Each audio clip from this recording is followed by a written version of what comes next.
it's kind of difficult for me to know where to start. But I will first say that when you have a personal relationship with God, don't you let no man or woman on this earth deter you from that. Don't let anyone make you feel like you're crazy. You trust yourself, God, and the gifts that He has bestowed upon you, and you use them for good. Um, so let me just start with saying that I used to be engaged. Well, in my head, I was engaged.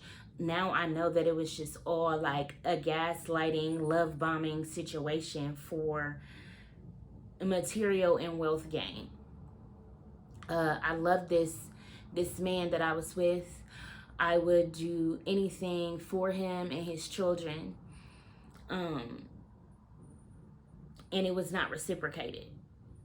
Now, with all of that, a lot of things started to transpire in my life that caused me to have a spiritual awakening.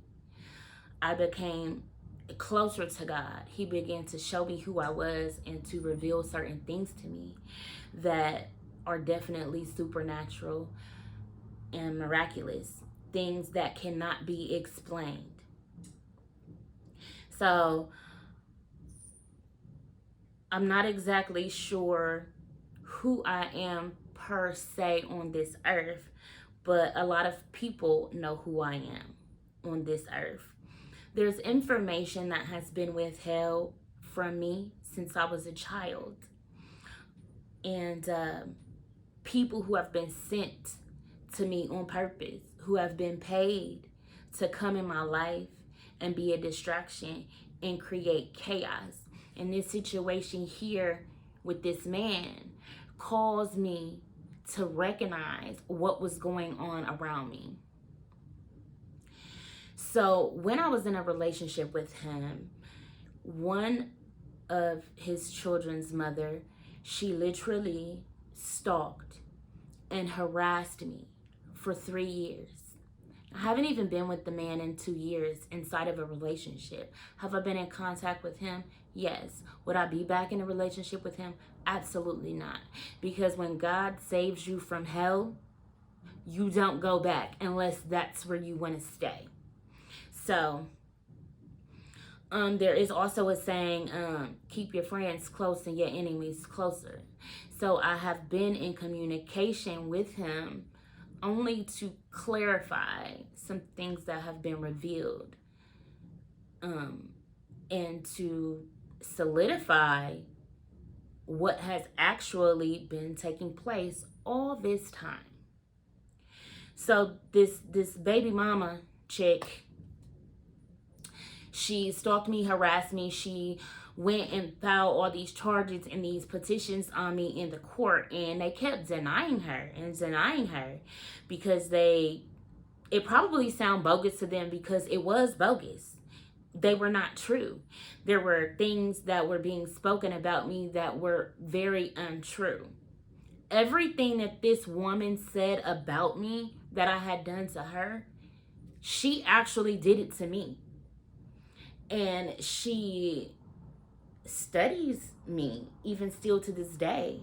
She has a whole restraining order on me against her children who I've never done anything to, who I've only showed love to, who I've only cared about, who I've spent thousands of dollars on. I have a restraining order on me with these children that I've done nothing but been a guide to them, another parent to them. I was with their father, so I treated them as if they were my own. I loved on them. I took care of them. I bathed them. I fed them. I brought them toys and clothes and read with them and had, arts and craft times with them, and anything that a mom would do with her kids, I did with these children. This woman would do things like drop her kids off on the porch or drop her kids off where we were and just go off and leave them, to leave me to have to take care of the kids because they're at my home now, yet you're going to file charges on me saying, I'm not even exactly sure all the things that have been said. Hold on one second.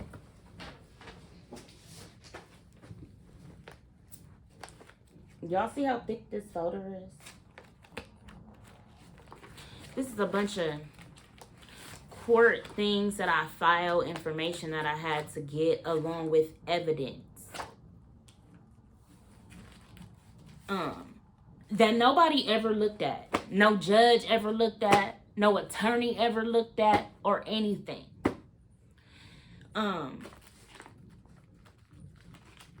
During this whole entire process, I was hurt.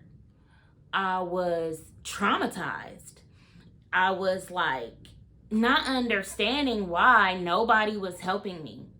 From this man's mother and his sister to himself, I'm like, well, I'm going down to the courthouse and I'm trying to file charges on her, and they will not allow me to because I don't have this woman's address. The man that I was with wouldn't give me her address, the mother or the sister, because they're like, oh, Lynetta, you know, we don't want you to go over there. No, I'm not going to go over there. I don't want to do anything to her. What I want to do is defend myself. What I want to do is stand up for myself. Nobody else was standing up for me. Nobody else was saying that these are false allegations. This woman is not doing this. It is being done to her. Nobody said that. Nobody stood up for me. So I was fighting this battle on my own. And naturally, I'm human. Well, that's another story. But I'll just say that I'm having a human experience on this earth. And no one advocated for me. So I had to advocate for myself. And again, naturally, when someone keep coming for you, eventually you're going to clap back. I mean, like, no, I'm not perfect at all by any means necessary. But there's only so much a person can take. That's like a woman keep putting her hands on a man. Just hitting him and punching on him and punching him. One time he gonna slap you or something on an accident or just because out of retaliation. Like there's going to be something that transpired because there's only so much a person can take. So through all the harassment, the phone calls and all of these things, I started to curse her out back. She's calling my phone, I'm calling her phone back. So then there was all these things like I've called her phone these hundreds of times and all of these things, like, but she was calling me. I was just calling her back. But it took a while for me to even get to that point, right? There was just so many things that were going on. And then, not to mention that at the time, I actually worked at a school when all of this was taking place. I had a restraining order on me against these children and I had no idea. So imagine what I felt when I am the front desk receptionist at a school and the sheriff comes walking in to serve me papers in front of all of my colleagues. How embarrassing. I have been served with this restraining order, how I need to stay away from this person, and then I open up this paperwork, these documents, and these are my receipts. But again, a lot of this is public record, so you guys can go and look me up and find this publicly, that these allegations were, you know, being brought against me, and I was totally innocent. Once I finally end up getting this, COVID ended up happening. So a lot transpired with the whole COVID happening. My son's father hadn't been around for some time, and just out of nowhere, he ended up wanting to get my son for the weekend. So I'm like, cool, you know. My son goes over there, and mind you, I've never tried to keep my children away from their fathers. So my son goes over there, and then it's just like, boom, COVID happens. So the whole world is in quarantine. So this man, he's my son's father, he contacts me. He's like, you need to pick him up. I have stuff to do. I got things to do. I'm like, what are you doing? The whole world's in quarantine. Everything's shut down. Nobody is going nowhere or doing nothing. You haven't spent time with him in years. So months. So it had definitely been years. Over a year since he had saw my son. And so I'm like, cool. He went over there. COVID happened. He got bad because I wouldn't go get him because we were in quarantine. The next thing I know, I am in court fighting for custody of my son. Why? All because I didn't want to go pick him up because we were in quarantine. Nobody could go anywhere. And you need to step up to the plate and sit in the house and be a dad right now. And you don't want to do that. So you're like, well, if I have to be a father, then I'm going to go file these charges on her. So I'm saying all this to say that so you guys can understand my story and my testimony of me trying to piece together of what was happening and why it was happening to me. So I started to dream. God started to reveal things to me in dreams. I mean, like down to the clothes that people would be wearing.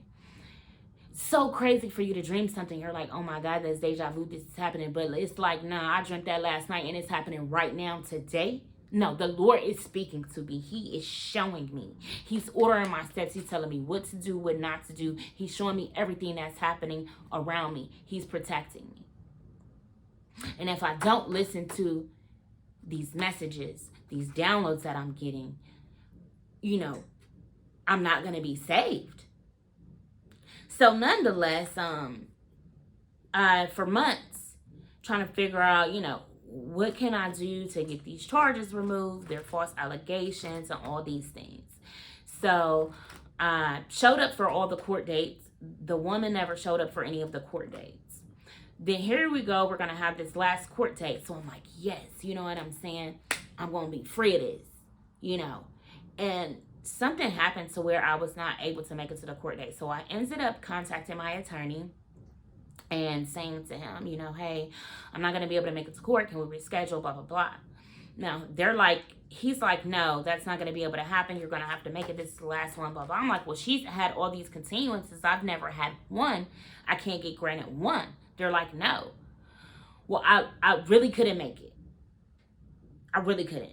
I had to be at work. I had got into a car accident. We were down. I was still with the guy.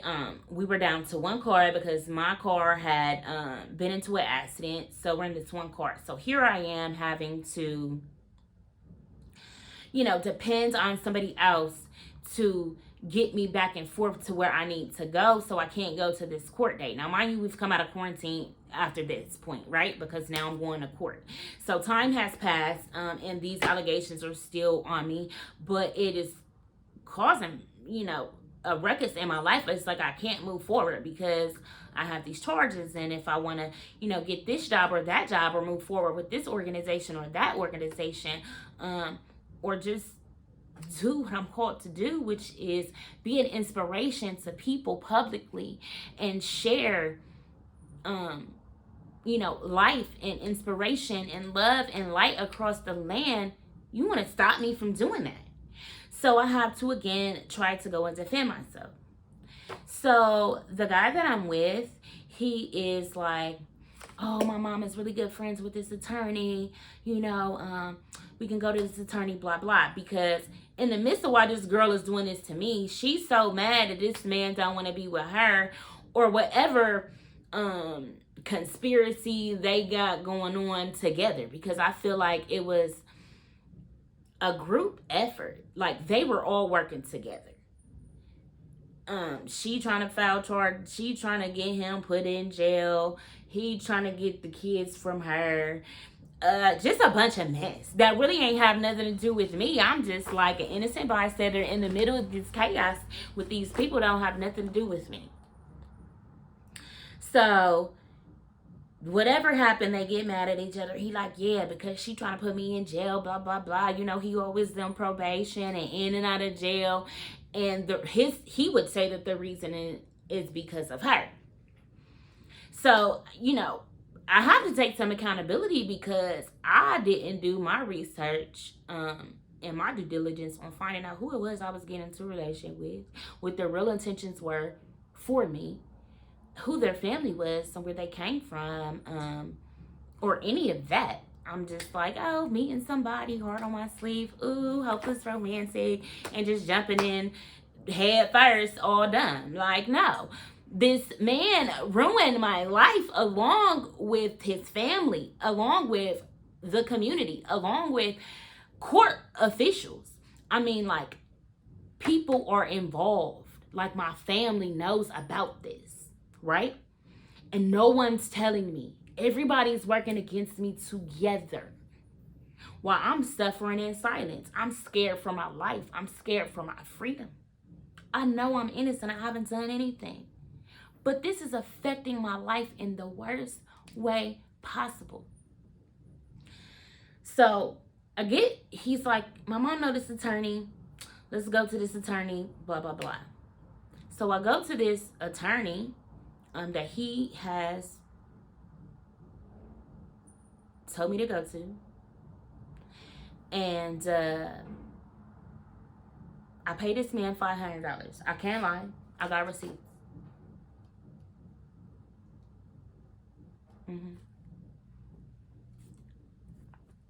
This person.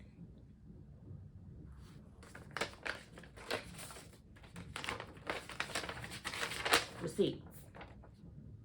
Okay? I went to this man. And he did nothing.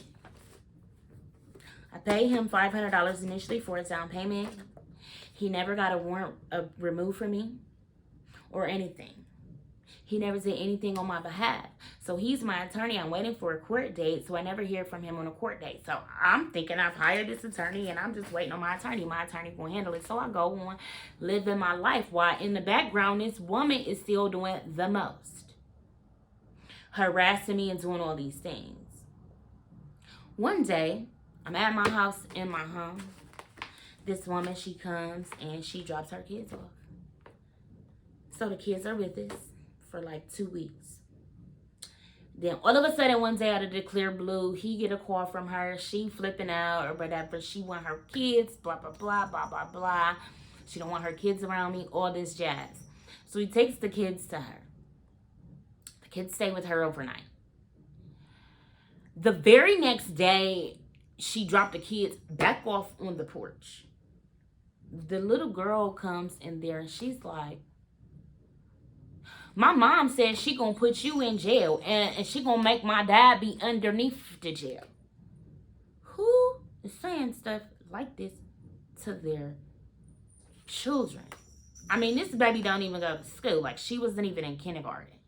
So you know, like, that small, like, kids literally are going to tell you the truth. They're going to repeat everything that they heard and all of that. Not to mention, I've been nothing but good to this child. She see me as sweet. Even asked me, can you be my mommy? Tells me so many negative things about her own mom. And I sat there and I talked to her and I have a conversation with her. Don't talk bad about your mom. Do you know how to pray? Do you know God? I'm having these conversations with her. Why? Because I'm being left alone with these kids against my will. I'm in a relationship with this man. We live in a home. He knows that I have a restraining order on me. He knows that I'm in the middle of this court. Not only is he not defending me, he is making me feel bad because he has a catering job or this, that, and the third. And I'm like, well, I have my own thing to do. You know, I'm not even supposed to be around the kids. I still got this court stuff going on. We got to get this in. He like, well, you know, I got to do this, blah, blah, blah, blah, blah, blah, blah. I'm like, I'm not doing it. He's making me feel bad to the point where he don't even care. He like leaving. He done left the house. I'm in the house with the kids. He's gone. So now whatever I have to do is null and void. I can't even handle my own business because somebody else has left me in the care of their children that I'm not even supposed to be around. On top of the fact that you want me to be a caretaker and a caregiver for these children, but you're not willing to even go and defend me about these false allegations that have been presented against me. Then you send me to this faulty, fraudulent, unethical attorney who, come to find out, was also representing the female No, let me take that back. Let me get my facts right. Was also representing him in a custody case with the female. Now that's a whole conflict of interest. He knows as an attorney that he's not supposed to be doing that. So why would you even take my money knowing that that's a whole conflict of interest? Now let's rewind. I'm just, all over the place, not knowing what to do. I'm trying to defend myself. I'm trying to do everything in my power to get this up off of me because I know I haven't done anything wrong. So I'm praying heavily, talking to God, listening to different preachers and things like that, and just my gospel music, and just trying to figure out, give me some answers, God. What can I do? Which way can I go? Show me. So he keeps giving me these dreams, and I'm following the dreams. So it ended up being I was led to go to a pastor in the community. This pastor in the community, I go to him, and I tell him my story, and I tell him what's happening to me. And by this time, I found out that this attorney is representing him, and he hasn't done anything. And because what ended up happening was that day when the lady left her kids on the porch after the 2 weeks, and then she takes them for one night and drops them back off on the porch the next day, she calls the police. And the police comes. And so I guess she's saying to the police that I'm in the house. Now he come in the house like, come on, let me get you out of here until this, till they go. She about to call the police. You ain't supposed to be around the kids, blah, blah, blah, blah, blah. I said, no, this is my house. I'm not leaving. You said that you would stand up for me. You said that you would have my back. You said that you would defend me. So I'm not leaving.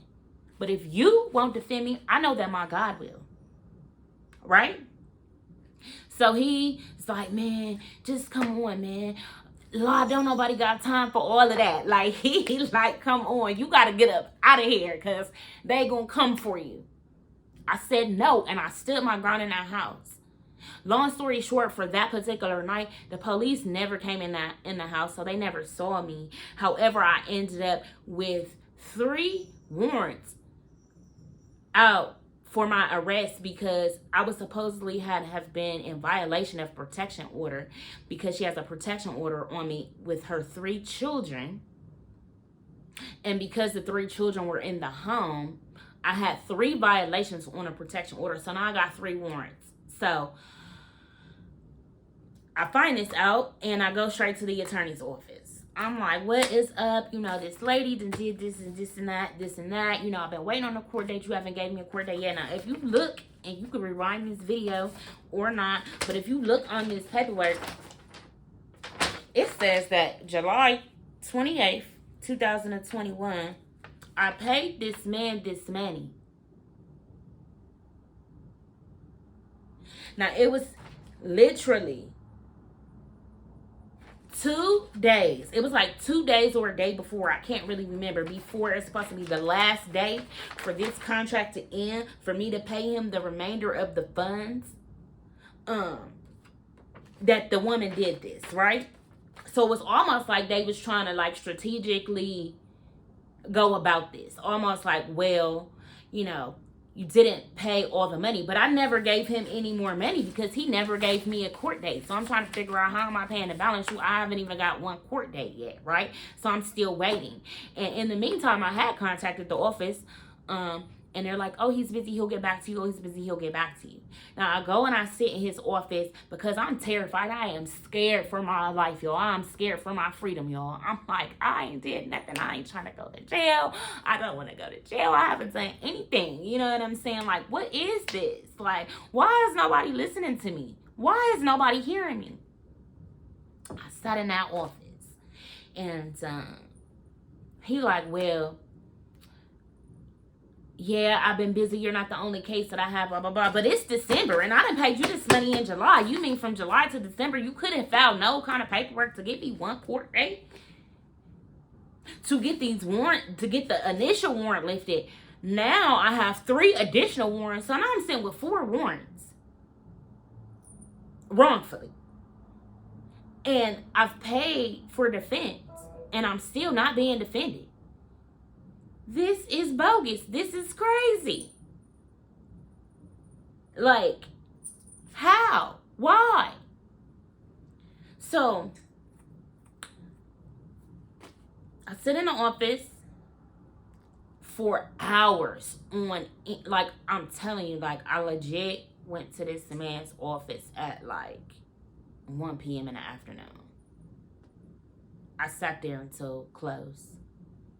Because he just kept coming in there, had the wife who works for him, as well as the secretary, keep asking me about some more money. So I'm sitting there like, oh, well, I got some money that's about to come through. I got a deposit that's supposed to hit. You know, I'm going to get paid. I have this deposit that's supposed to be hit. I can give you some more funds. And they like, okay, well, let us know when they hit and then we could talk. I mean, the man not even trying to have a conversation with me about moving forward, about getting the additional 3 warrants lifted after I've already given you this money to, I've hired you. You haven't done anything at all whatsoever in all these months. And now I'm sitting here pleading to you, and all you asking me for is some more money. You don't care about what I have going on, my life, my freedom, my children, my reputation, my stability, or any of that. You're just like, show me the money, and then I see what I could do, possibly. Like, what type of attorney are you? What type of person are you? You know,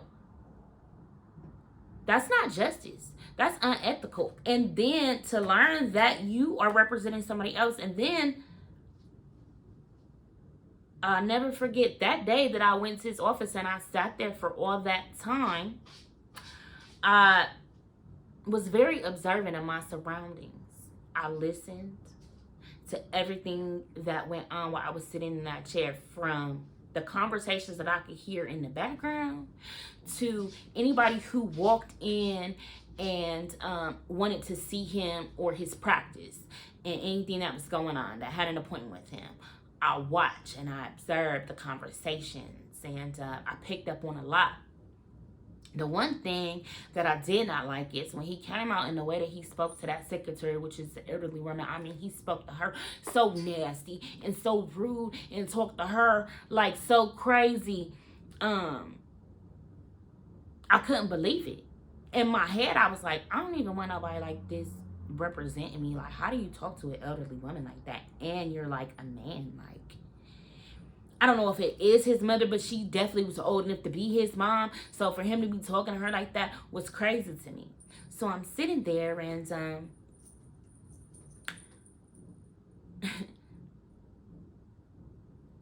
the secretary asked me something and I responded. So we started to have a small rapport.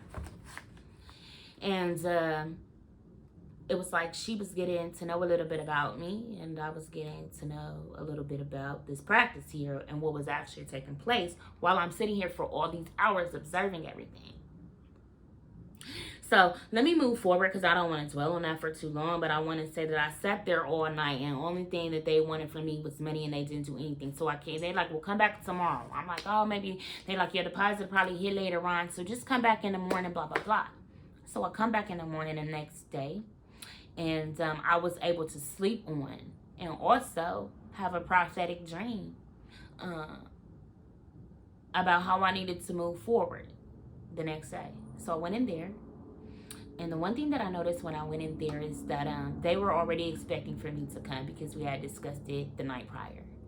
So because we had discussed it the night prior, again, this man that I was with is the one who told me to go to this attorney because he said it was his mom's friend. Her van was parked on the side of that office, and that door was closed. That the secretary closed that door to the back office once I came through the door. So that let me know that when this attorney came out to speak with me, that somebody was listening. His mom was back there listening. It probably was the both of them. But I seen it, and I have a photograph of it. And the one thing I love about iPhones or anything is that you almost can't lose any data, even if you have to get a new phone, or you throw it in the trash or anything, because that iCloud pull up anything. You can even pull up things out the trash. So again, I have receipts. I cannot make this up. I have a photograph of the woman's van, license plate, and everything, date and time stamp on it, from my iPhone and my iCloud, still there. I cannot make this stuff up. I am not lying to you guys. I go in there and I'm crying and I'm pleading my case. I'm like, oh my God, and I still don't got no more money, blah, blah, blah. And I'm like, but I already paid you, and I don't understand why you didn't give me a court date already, blah, blah, blah. And he starts kind of like getting rude a little bit with me. So because I am needing representation, I kind of take a step back and I just kind of look at him and what he has to say. And basically the conversation was, you gonna give me some more money or I'm not doing nothing. That's basically what the conversation was. So I kindly was like, okay, I'll see what I could come up with. And I left his office. The next day I called there and I said that I wanted a refund. I needed a refund because, what he didn't know is I did my due diligence. I went downtown to the courthouse. I went into the library and I looked up certain things. And I found that what he done was in so many ways illegal, unlawful, unethical, and a conflict of interest.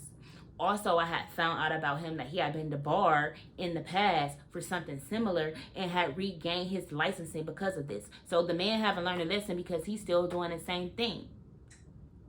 Greed and money will make people do just the most nastiest things. They don't care about other human beings when money is involved. You could pay people to do whatever, because it's all about this. For the right dollar amount, they're going to go against it. For the right dollar amount, they're going to take the risk. And he for sure did. I will never forget, I called and I was like, I ended up saying to his secretary, hey, I want a refund, blah, blah, blah. And she was like, okay, he's with somebody right now, whatever, I'm having him call you back. So he called me back, and when he called me back, y'all, he talked to me so rude and so nasty, and basically still was like, I needed to come with some more money for him, or I was going to be in jail because I got these warrants, blah, blah, blah, blah, blah. So I hung up on him. And I blocked him. But what I had said to that secretary before he called being rude to me, he thought I was weak. I literally quoted to her some laws that I found out, which probably is what prompted him to talk to me so nasty, because he didn't realize, we thought she was stupid. No, I'm not that stupid. Yeah, I was a little slow catching on, but I'm far from ignorant. I'm far from illiterate. Like, I knew it. And before I left that office, the day prior to that, I had said, I was like, man, I feel like I'm being set up.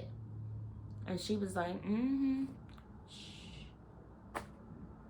The secretary at your office. I cannot make this up. I will not lie to you. When I went to that pastor and I spoke with him, I told the pastor the same thing. He said, the secretary did that? Said that? I said, yeah. I said, also, the judge that I had appointed to my case, right? The man that I was involved with had said that the woman who was doing all of this, that she was friends with his daughter. Now, I said that they grew up together. They lived next door together for years. I also said that to the pastor when I went crying out for help, right? And it's after I got a refund from them, because I got receipts on that too. Because what ended up happening with this is that he was a little, he didn't know that I knew what I knew. So he had his secretary send me an email, and that email said, Miss Peck, where can we send your refund to? So yeah, I got a refund of my money because he realized that I'm not as slow as they thought I was, right? So I go to this pastor because I'm still trying to get myself out of this. I'm trying to defend myself. I'm looking for help. I'm looking for answers, and I don't know where to find them. But I know that I'm innocent, and I don't want to go down for anything that I haven't done. You know, I'm a person, if you know me, I'm a person who does not like injustice. I stand up for other people. So please believe that I tried to advocate for myself in the best way that I knew how. No, I didn't know what to do. I didn't know how to go about it, but I was just, I was crying out for help. I was looking for help. I was looking for answers. And when I went to that pastor and I'm telling him all these things, like, yeah, well, fiance, boyfriend, you know, this man says, you know, that she's doing all this and she can do all of this because, you know, she's friends with the daughter of this judge and blah, blah, blah. And he goes, that judge is one of my best friends. He don't got no daughter. He got a son. Then he also looked at me and said, you gonna have a testimony, right? Took my number so that he would actually reach out to the judge and see if he could get me a meeting with him, an appointment in his chambers, right? Because I tried to, I can't remember right now, but there is a law that says that if you don't like, because at this point now I have a public defender, so I feel like nobody's helping me or whatever. I'm like, fire the paid attorney, fire the public defender. I'm like, forget it, I'm just gonna do this on my own type of thing.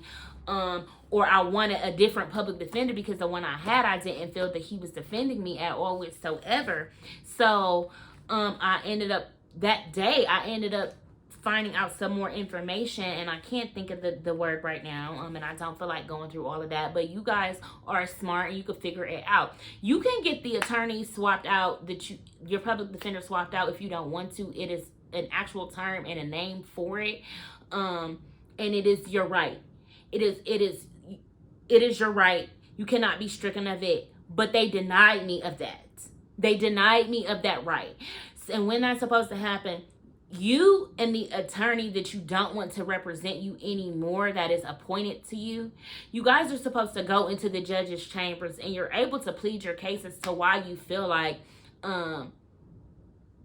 you and this attorney have irreconcilable differences and you don't want them to represent you anymore. You want new representation. They denied me of that.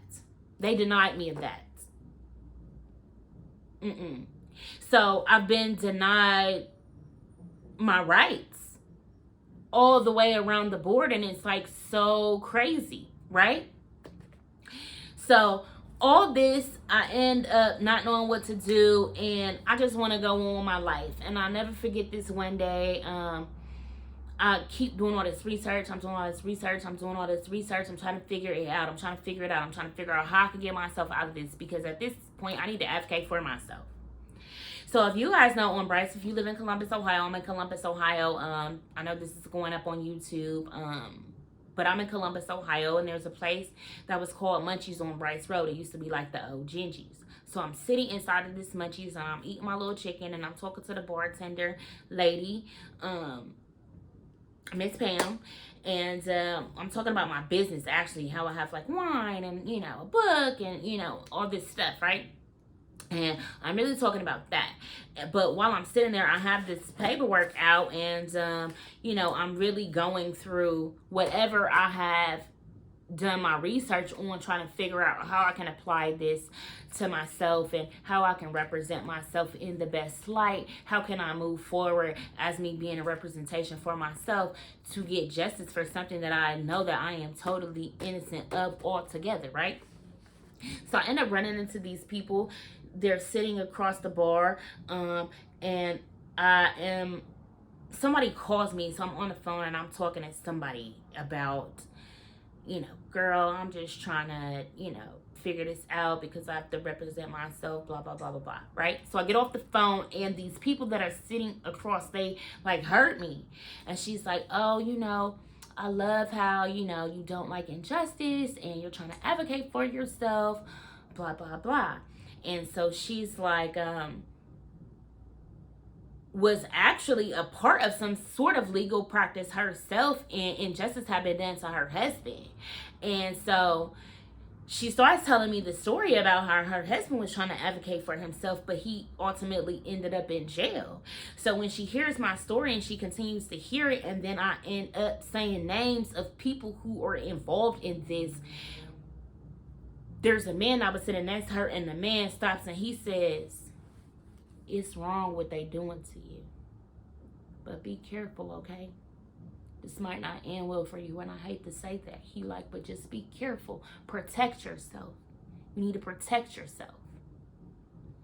So the funny thing about that is that the night before I had a dream, and it had revealed to me something about being followed, and so when he said to me to protect myself, and the way that he said it, and the way he looked at me, it made me know, like, yeah, people know about this. This is not really a secret. People know what's going on behind the scenes. People are in on this. People are fully aware in the community of what is taking place, and nobody is doing anything about it. Nobody's saying anything. Nobody's acting on it. Everybody's just like turning, either involved or turning a blind eye. One or the other. So I leave there. A couple days later, I just kind of want to get the warrant lifted. I'll never forget when, before I left there, the woman was like, it's not worth it. You know what I'm saying? Go ahead, turn yourself in, get the warrant lifted or whatever, and just kind of go on with your life. Because what you don't want to do is be so saturated in defending yourself that you lose yourself, and you start to look crazy to people. And that's exactly what happened.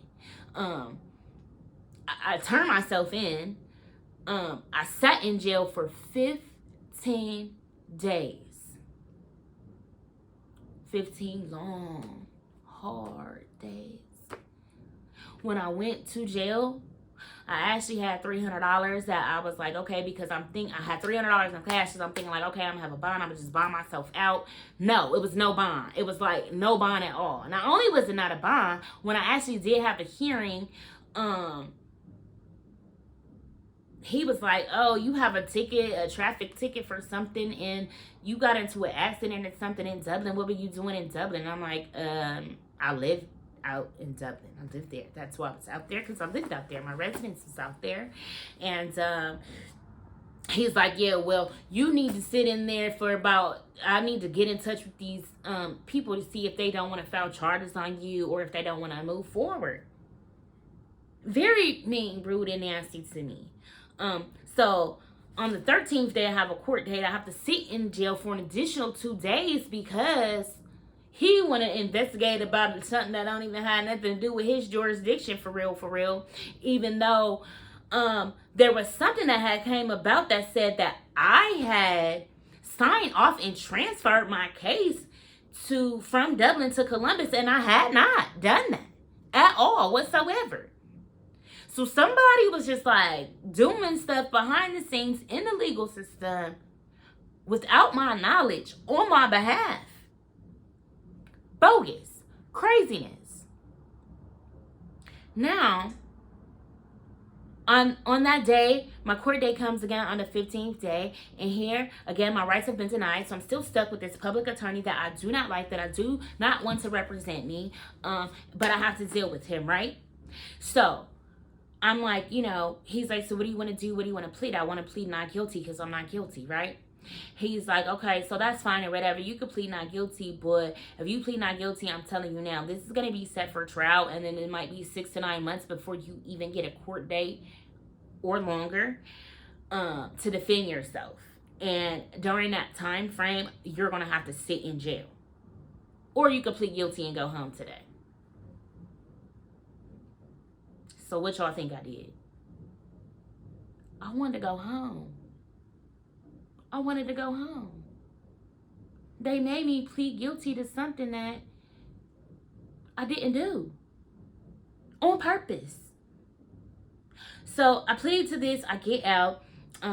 I have, they're like putting me on probation for like 2.5 years, saying that I need to go to therapy and all this. Now, mind you, I was already in therapy before I even went to jail, and it had nothing to do with them. I went to therapy because I was going through so many things. I needed somebody to talk to.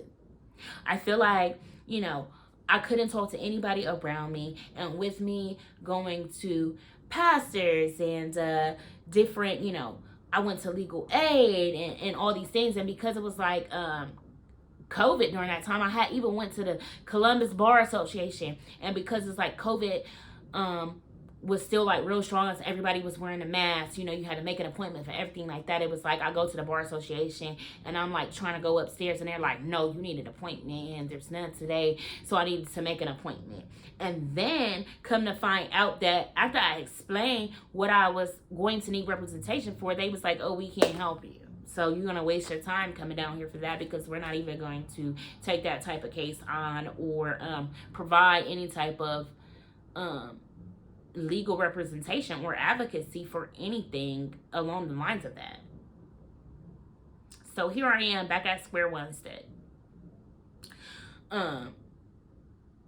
So I'm out of jail now, and I'm still trying to piece it all together now, because I have this restraining order and I already got 3 warrants for being in my own home. The other thing that he told me is I can't go back to my own house. So to leave my own home, right? And not even go back there. So I'm at my mother's house, and I'm still trying to do my research, and I'm still doing all this stuff. And my mom ends up saying to me, she thinks this is because of my ancestors. And I'm like, what? I just thought that comment was like really, really strange for her to say that she thought that it was because of my ancestors. Where did that come from? Why would my ancestors have anything to do with me being in a horrible relationship with somebody who got a stalking ass baby's mom who just wants to destroy me for like no reason at all whatsoever? I just couldn't wrap my mind around that until God had me sit and start piecing everything together on my own, from the dreams to what was happening, to things that had been reoccurring over the years, to patterns, to the way that I had been treated, to the way that I had been isolated, to the way that there were so many negative things that were said about me that were untrue. And I couldn't understand why. I couldn't understand why I was treated the way that I was treated. Why, why? I'm so sweet. I'm so kind. I'm so loving. I'm so giving. No, I'm not perfect. But I'm definitely like a good person. I live to inspire, to motivate others, to give back to the world. So it's like, I'm not doing anything to bother anybody or mess with anybody. I'm just trying to live my life. I'm trying to make a difference. I'm trying to build an empire, build businesses. I'm trying to create legacy wealth for my children so that they won't have to go through some of the same struggles that I did. Right? And I cannot do that because it's like all these people standing in my way. It's like everywhere I turn, somebody's saying something bad about me. My name is getting, smeared in the streets. It's like smear campaigns, gang stalking, even down to the point where, they even send me email, CPD, saying that they were going to investigate my email and my technology. Cool, fine. That's what I'm saying. All this stuff and all this evidence and stuff, and nobody ever did anything. Nobody even ever heard me out. Now, let's move forward a little bit. I go and I do all this. I go to jail. They saying I got to do this probation. I don't know nothing about none of that. So I'm trying to figure out these probation officers and all this craziness. I am hurt, y'all, traumatized, devastated, because I've never been through nothing like this. So I don't even know what's going on, what to do, how to do it, or any of that. I ended up going to my P.O. box.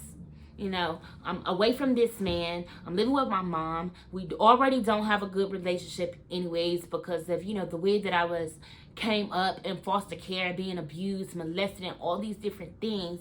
You know what I'm saying? And just never feeling loved even by your own parent. You know what I'm saying? Like, just never treated right, ever. Like, even still to this day, like, I feel like I've never been properly loved except, like, by God. Like, and for me to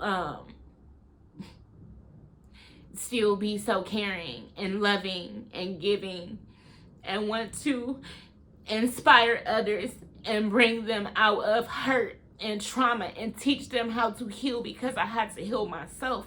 So when you see me posting about healing and trauma and the steps, please believe I'm the one, because he brought me through some things that I know it was only him. It was only him, because nobody was there for me. Nobody had my back. Nobody. From a kid, yo. Nobody. And that's crazy. How can someone who gives so much love and be so caring and giving, how can you do them that way? What kind of person are you? What kind of people are these people? What type of community do I live in? What type of justice system is representing us? And the crazy thing is that some of my family members actually work in politics.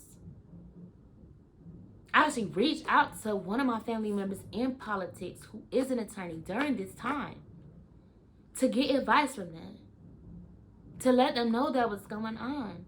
They're like, yeah, go turn yourself in. It'll be okay. We can talk about it after. I'll tell you the steps. But you're going to have to turn yourself in to get those warrants lifted before you can move forward with anything. Do you think they double back? Do you think when I got out and when I called them, did they answer my calls? And then I have family members who actually work at the courthouse, right? So all this stuff, while I got warrants that I don't know about, do everybody know about it but me? Own family trying to set me up. So many things I was blindsided from. Then come to find out, this is how, like, so out of the loop and in my own lane that I always am in, that one of my cousins has children by this woman's sister. So it's crazy to me. Everybody tight. Everybody knows this but me. And I'm just out here like, what? What do you mean? I'm so lost. I'm so confused. I still couldn't figure it out. I said to one of my cousins one day, I said, who is doing this to me and why? I said, man, I feel like this is over money. I haven't done anything to anybody. Why would somebody want to come for me? I said, either somebody got a whole lot of money or a whole lot of time on their hands. My cousin said, both, cousin. Both.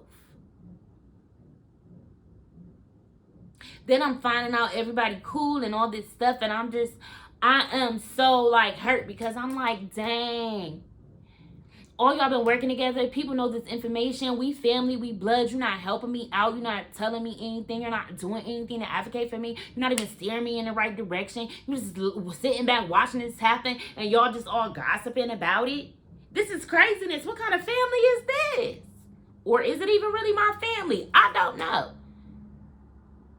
So I go to my mother and I sit down with her and I talk to her, because I keep having all these dreams and all this stuff, and I end up telling her about this. I said, Mommy, I keep having this reoccurring dream about something that really actually happened in real life though, right? I said, but it's one part that it's like, I can't remember and I can't see. I said, and even in the dream won't even show me. It's like it always goes blank right then and then it goes back. So I tell her about the dream. And she said, oh my God, you remember that? I said, yeah, I remember that. And I explained it to her and I said, I remember this, that. And I said, but something bad happened. What happened? And when she answered me, she told me a bold-faced lie. I knew what she said to me was false. That's not what happened. But she couldn't believe that I even remembered it. So it threw her off. It threw her for a whole loop. The next day, I sit down with my mother. No, she made me sit down, but I was like asking her because I'm like, mommy, what about witchcraft? I'm like, hold on, y'all, because this is saying low battery, but I don't even really care. I'm gonna keep this going. Okay. I'm like, mommy, one time I'm like, I was at, one of my male cousins' house. We was all over there at the cousins and we all hanging out, having a good time and everything. And the reminiscence started happening. Now, because I haven't always lived here in Columbus, I've lived in Cleveland and stuff like that before. There were in and out of foster care, even when I was here in Columbus. There was a lot of times that I did not spend with my family because of everything that was happening in my childhood. I moved around so much. I never attended the same school at all, period, until high school. I went to the same high school for all 4 years. Other than that, I literally moved around the whole time. So when people have like these childhood friends they grew up with and they've been through school, I don't have that because I was never in a stable home that provided me with the luxury to be able to create long-lasting friendships of such, because I was always having to move around and it had nothing to do with me. It was all about who was caring for me. But I'm telling, they reminiscing and they doing all of this or whatever, and then my cousin starts talking about, oh yeah, grandma, and she had the voodoo dolls and blah blah blah, and I'm like started to remember that a lot of like I was remembering that. Like, this is crazy, right? So I'm putting all this together, and then another thing, it hit me. My mom had said this had something to do with my ancestors, so what's up? So I go to my mom's house again. I'm like, hey, did this grandma not like this grandma? Or you know what I'm saying? Did somebody do witchcraft? Who did witchcraft? Like, because I feel like there's a curse. There's a generational curse that was cast or something, because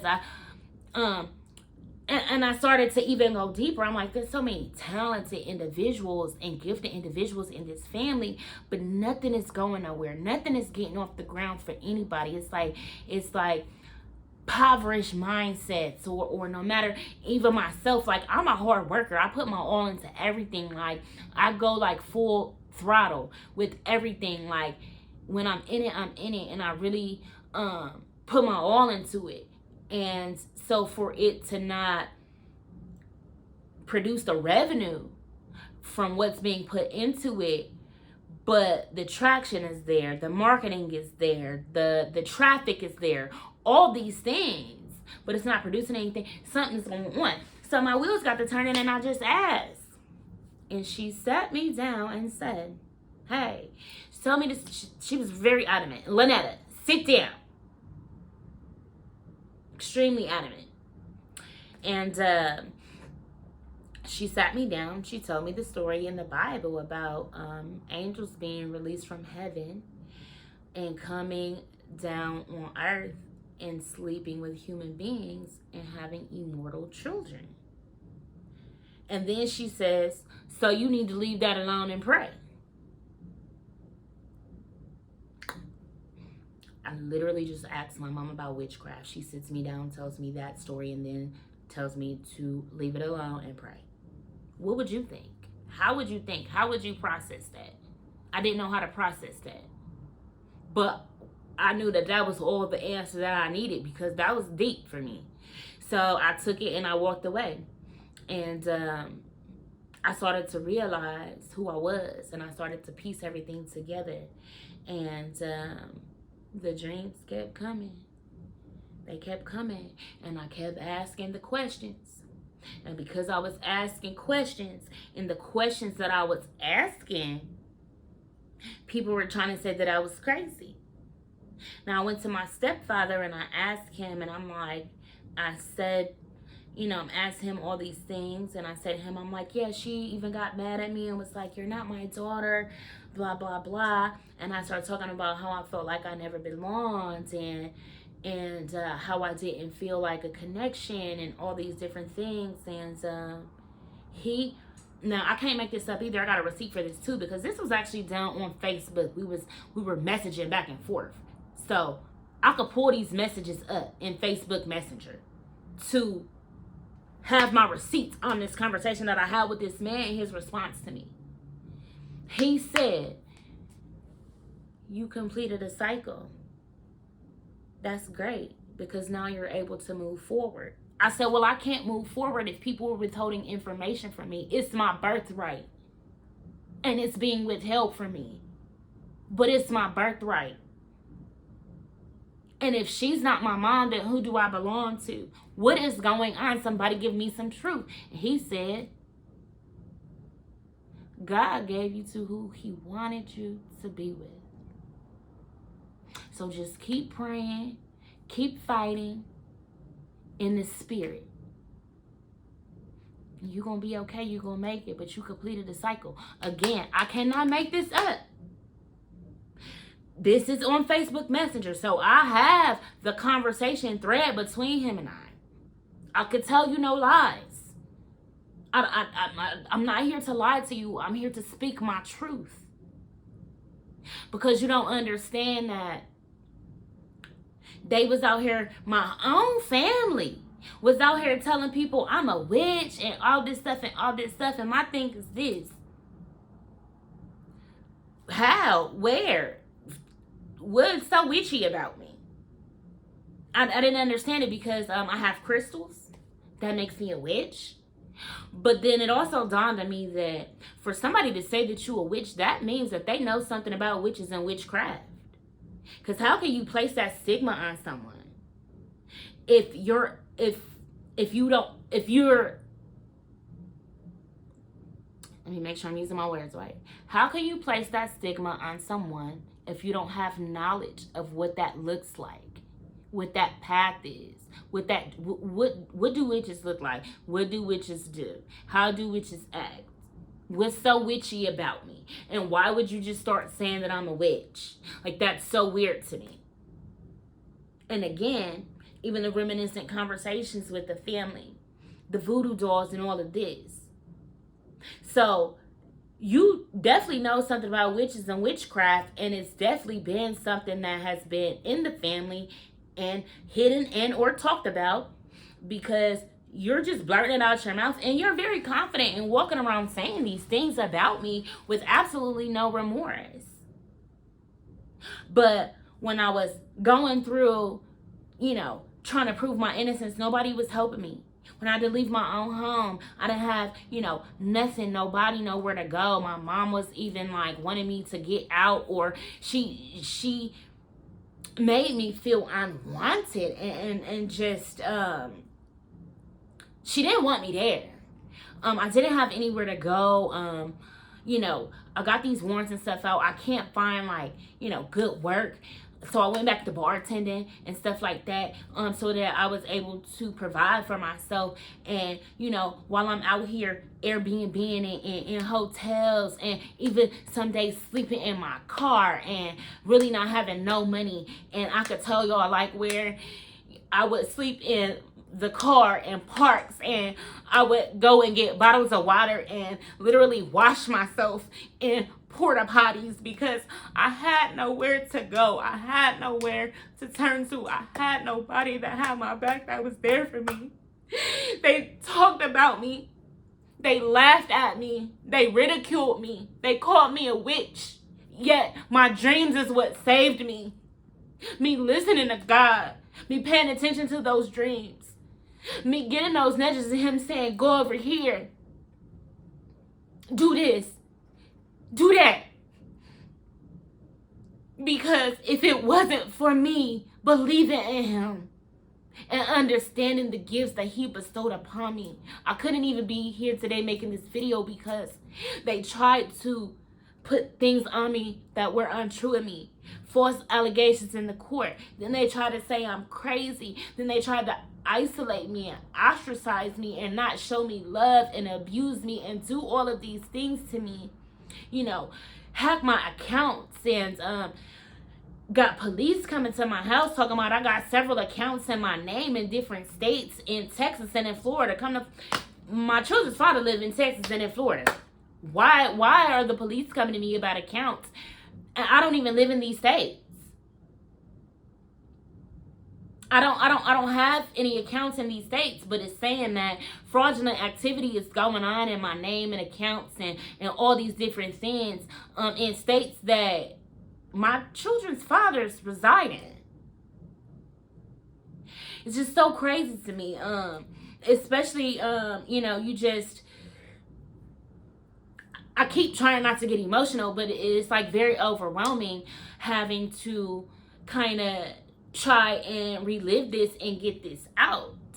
And the thing that I notice about people and society and how they view you, you know, if I clap back, I'm crazy. If I cry, I'm weak. If I don't say anything, I'm like a doormat that's been walked over and stepped on, and ha, we got her now, and look at her. Or probably even in this video, people will be like, oh, you see how she was crying and then she's not crying, or whatever. It's like people just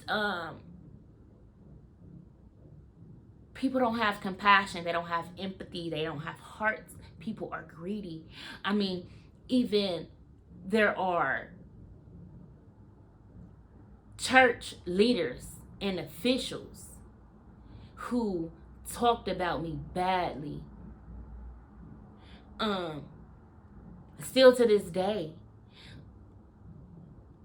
For nothing, for no reason. Oh, don't mess with her because of this. Don't mess with her because of that. She's this type of person. She's this type of person. But you're supposed to be a Christian. You're supposed to be a man or a woman of God, right?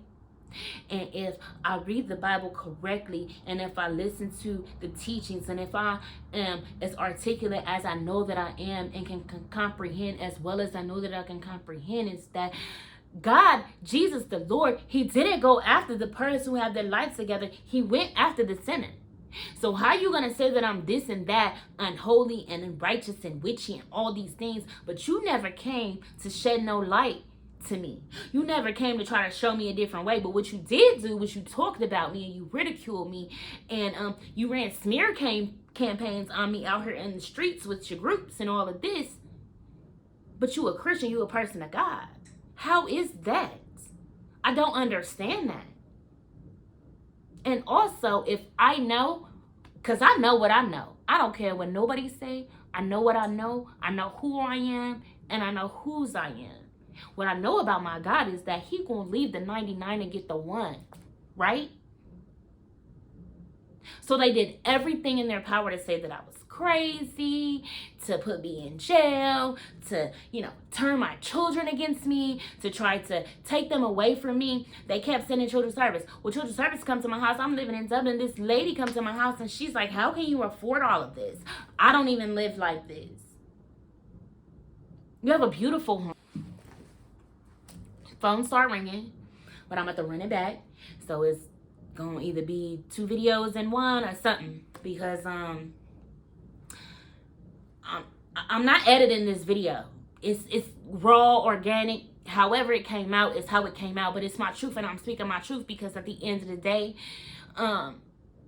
if I learn nothing else from being in this situation, is that me not speaking up and out kind of made it worse, or it may have, caused me more harm than good, because I wasn't defending myself, and I wasn't speaking up, and I was being silent because I didn't want to look a certain way, or I didn't want to put my personal information out there, or I just want to be private. I don't want to disclose anything, and I don't want to go back and forth with people, right? I just don't. So yeah, like, it's raw, it's organic, and this is my truth, and I'm standing on it, I'm standing in it. And like I said, I got my receipts from you. Seeing this right here is public record, so you could go and check these dates. I gave you the date on here. You could go back in the video, rewind it. You could see the signatures, you could see the dates on there, and then you could go online and you can actually look me up, and you could see when I was arrested or put in, and released, and the things. And so it's all gonna correspond, the timelines and all of this. I cannot make this up. I'm not here to lie to you. I'm not here to gaslight you. What I'm here to do is tell my truth, because the truth will set you free, and I just want to be free. This right here is so liberating to me. I feel like I'm letting it go. I'm getting it off my chest. I've suffered in silence for so long. I've cried in the dark for so long about it, and I just want to let it go. This is my truth, and I'm speaking it. And even down to the point where my family, I couldn't figure it out. And when she said the ancestors, so I start doing my research, and I was, and crazy thing, before she even said that, I was doing, while I was trying to defend myself at court, for whatever reason, that's what I'm saying. If you don't have a personal relationship with God, you lost out here, because I don't care what church you go to, how much you read the Bible, or none of that. You know what I'm saying? Like, at the end of the day, you just following trends and listening to people. You have to have a personal relationship with him. You got to know him. Because when he told me to go do Ancestry at the same time that I was going through this court case, trying to look up state laws and facts and defend myself in the legal justice system, he had me looking up Ancestry too. So it was so crazy to me that my mom was like, it had something to do with my ancestors, because I was already looking up Ancestry, because I was trying to figure out who I was, where I came from, and all these different things, right? And so I started to wonder, why would this family treat me like this? And then even when I told you I had that reoccurring dream about something that really took place in real life, and I asked my mom about it,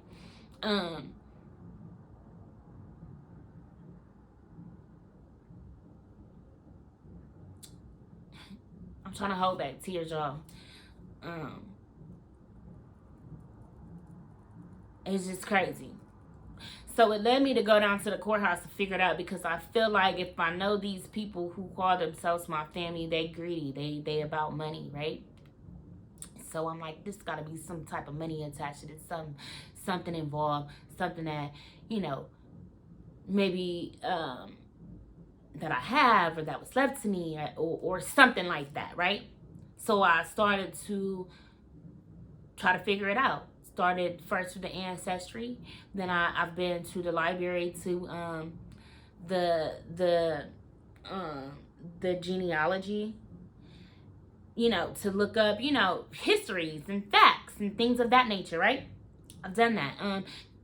Even down to where, because who they told me my father was, I don't know. This is what I'm saying. There's a lot of confusion going on. And if I know anything about this family, it's been a whole lot of family secrets, so there's no telling, because people can tell you right now they found out as adults that who they thought was their dad the whole time was not their father, and they didn't find this out until they were grown, right? In my family. So it's always family secrets that are hitting, and not just in my family, in other people's families too. Probably in every family. You know what I'm saying? It's just how deep are they? How dark are they? And, how much is going to be revealed, when it's going to be revealed, who's going to reveal it, all these different things. So I went to go searching for answers, and I figured that it had to be some type of money attached to it with these greedy people. So I go to the courthouse, and I go to that department to see if somebody had left something for me, because I was trying to figure it out. So she's like, well, who could it have been? And I started going through all these names, and then the lady, somebody came out, because I wanted to get, if you know anything about being born and giving birth, and so you have a birth certificate, and then there's a certificate of birth. So let's say that you were adopted or something like that. You will want to obtain your certificate of birth, meaning that when you were born and you came out your mother's womb, you came down that canal, whatever, there was a certificate of birth. And they had to apply for your birth certificate, which ultimately made you, government, state property, or whatever. But when you were born in this land free. And you have a certificate of birth to say that you were born. You were here. A certificate of birth and a birth certificate are two totally different things. So I wanted to obtain that. So I had to fill out a form. And this lady who came out, she wanted to know why I wanted to get it. And she was very rude, and she was very mean, and she was very nasty. Now, prior to her coming out talking to me, the lady at the desk had been doing all these things, her due diligence. I mean, she was going above and beyond, because she kept asking me for names. And what I learned is that if somebody does leave something to you, you need to know the name of the person who left it to you, and whatever state that they were in when they passed away, that would probably be the state that it's in. So if you're not like in that state where it is, you have to go to the state where the person passed away at, and begin to do all of that jazz. So I don't know anything about this, so I literally finding all this out. We're trying to figure out what's going on, why.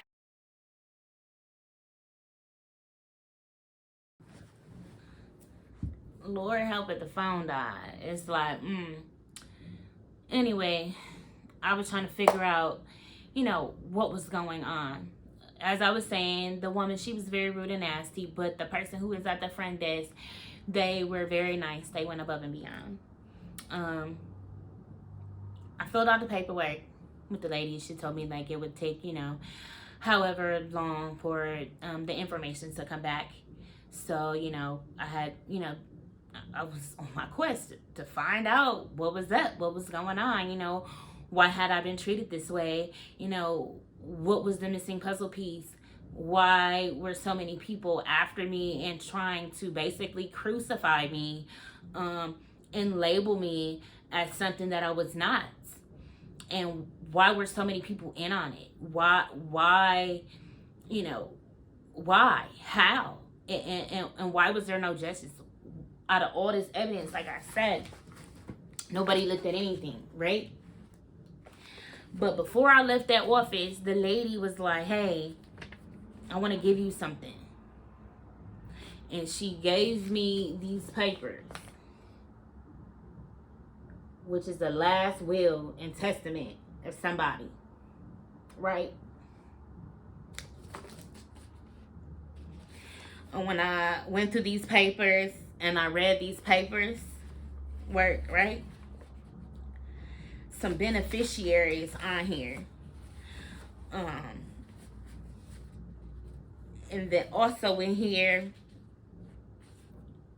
it had been modified. And this was a motion to accept limited jurisdiction of irrevocable trust. And I mean, and they had done, one of these is stamped in 2014, another one is stamped in 2013. Like, they had modified this several times. They had went and petitioned it several times. And, the certificate of service, which they have been sent out to in the names of everybody, is also listed on here. There's also a sum amount that was awarded, right? This let me just say, it's a lot of money in this thing. A lot. It is a lot of money in this thing, right? And my name is in here. My name is in here. My name is in here. And my name was taken out. I got receipts. I can't make this up. I got receipts. I got paperwork. So,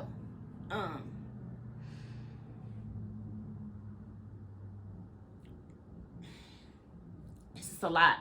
The things that people do for money, the extent and the lengths that they go to for money. And then, like, when I tell you it's a whole lot of money in here, it's a whole lot of money in here. So for all that I went through, like, people could have legit been paid out of these funds to do it. And whoever this money is being dispersed to, or whoever got a hold of this money, they sitting pretty, they sitting wealthy, they are sitting chilling with this money. And they could pay whoever and still pay some more people and still pay some more people and still pay some more people. Like, and still be comfortable, because that's how much money is in this paperwork. Y'all don't understand. Now remember, if you go back at the beginning of this video and I said keep your friends close and your enemies closer, and there were things that I didn't know and I couldn't find out and I couldn't figure out, and I was trying to figure out, why would this man that I love be, in on this? Him and the girl working together. Was it all just a scheme? Was it all just a scam? You done sent me to this attorney, this lady at the front desk, and said to be quiet, that I was trying to get set up and all these things. A couple weeks ago, he come back, we're in communication, and he had went to Tennessee. It's crazy because my stepfather, who I mentioned in this, who I got receipts for our conversation on the Facebook Messenger, lives in Tennessee. Even though his family, they're originally from Tennessee, but my stepfather lives in Tennessee, so that was ironic to me, because while he was supposedly in Tennessee, he called me and told me that I needed to go to my great-grandmother's house, who passed away, and that I needed to go over there, very sweet and very nice, and ask whoever was over there, if they have something for me, some paperwork for me, something that was left for me. And then he goes and says, your aunt, and said the specific aunt. He said, your aunt knows. She is very aware of this. She knows. And she was a part of keeping it from you. And the crazy thing is this same aunt who was a part of this, she's going to be hosting the roof projects. Some roof.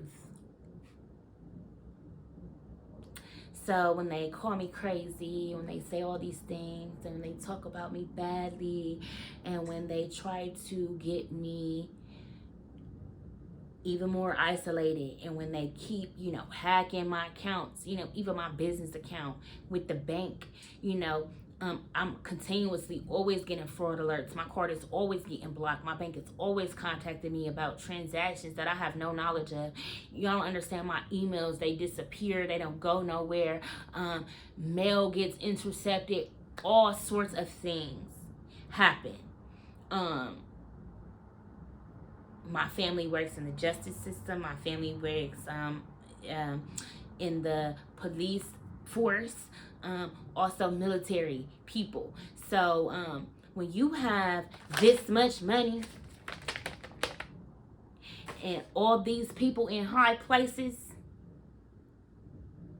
a lot can happen, and people can make a lot happen with money. But when you are a child of God, there is no amount of money that will stop his destiny or his purpose from being fulfilled. When he appoints someone, when he gives someone gifts, when he allots someone something that is their birthright, don't you touch it. Because I'm telling you, you think you get in the way, and I might never get this money. And that wasn't the point of making this video. The point of making this video was to tell my story, because you're already out here in the streets talking about it anyway. So if nobody's going to vindicate me and tell my side of the story, I have to tell my own side of the story. And this is me advocating for myself. But also, because if something happens to me, y'all know why. So my children can know the truth. And I'll never forget that day when my mother told me it had something to do with my ancestors, and I spoke with her, and she was like, yeah, you digging deep. She like, but you ain't gonna make nothing happen this lifetime. Which let me know she's been in on it too this whole entire time. So, if you get nothing else from this video, love yourself. Know how to love yourself and know who you are. You are never alone. Let me tell you, I done traveled this journey alone by myself. And y'all might see me on Instagram or whatever, you know, on Facebook, or doing this and doing that, and oh, she got a book, and oh, she's doing skincare and all this and that. Let me tell you something, ain't nobody gave me a penny. I didn't do all this with my hard-earned work and money. And for me to stay this high vibrational and this inspirational, I know angels walk with me. I know God is with me. I know that I'm loved and I'm cared about. I just wanted to tell my truth. And now I feel so free. So, like I told everyone in the midst of the process, when I was crying and when I was broken and when I was going through everything I was going through, I said every man and woman who was involved will pay. I said what I said when I said it. My God has never failed me. And it's so crazy how I watch certain things, and some of these cousins and stuff like that who was laughing and talking about me and doing this and that, they in jail, and people getting questioned by the feds about stuff that don't got nothing to do with any of this. But see, it's that, you know, God sees you when you know, throw the rocks and hide your hand. You might think you getting away with something. Even when y'all be talking about me out here in the streets, smear on my name, talk about on my name, I ain't never did nothing wrong to none of these people. A good person. I just stay to myself, try to do what I'm doing. I'm just trying to make something happen for myself. I'm somebody. Everybody keep trying to treat me like I'm a nobody. I've been somebody. I'm going to remain somebody. And I'm more than who you thought I was and who you try to play me out to be. So, I know this has been very lengthy. A lot has gone on. It probably was really all over the place because, again, I didn't know where to start. But I had to start with being brave, being courageous, and not being afraid to speak my truth. So, again, I'm not editing this video. You will get, because I had to turn off you know, the call, the time, so the video stopped, and then the phone died, so I had to come back on. But I'm just going to merge these three videos together. They're going to be extremely organic. I'm not editing anything. How it's said is how it was said. How it came out is how it came out. And that's it. It's my truth. I'm Lynetta Shay. I am a child of God. I have prophetic dreams. And yeah, I could see. He guides me, he orders me, and he also leads me to tell other people things at times too. And I can almost guarantee you, not almost, I can guarantee you there's not an individual who I've spoken to that could tell you that I was the liar. Because if God led me to speak to them and tell them something, oh, it was what I said. Sometimes people have looked at me like I was crazy, like, oh yeah, and then those same people have come back and been like, oh my God, you were so right, how did you know that? I don't know.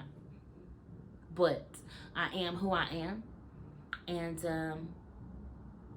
I'm so happy that he chose me to give me these gifts, and I am so happy to be a servant of him and to do his work and to still be humble and be inspirational. And no matter how people try to drag my name through the dirt or say I was crazy and get me locked up into jail, or, you know, isolate me from the entire world, that he's still with me. He still rock with me. He still makes sure that I have everything that I need. He's always right on time for me. He is definitely Jehovah Jireh, my provider, on top of a bunch of other things. But that is my Father, that is my King, that is my Daddy. And if nobody on this earth ever loved me, I know he does. And his love is enough for the both of us, and it makes me love myself. He speaks through me, and I am so happy to be able to say that. I'm proud to be able to say that. So I don't care who says anything otherwise. You can't tell me who I am. I know who I am, and I'm proud of who I am. And I'm standing on this. This is my truth. Be blessed.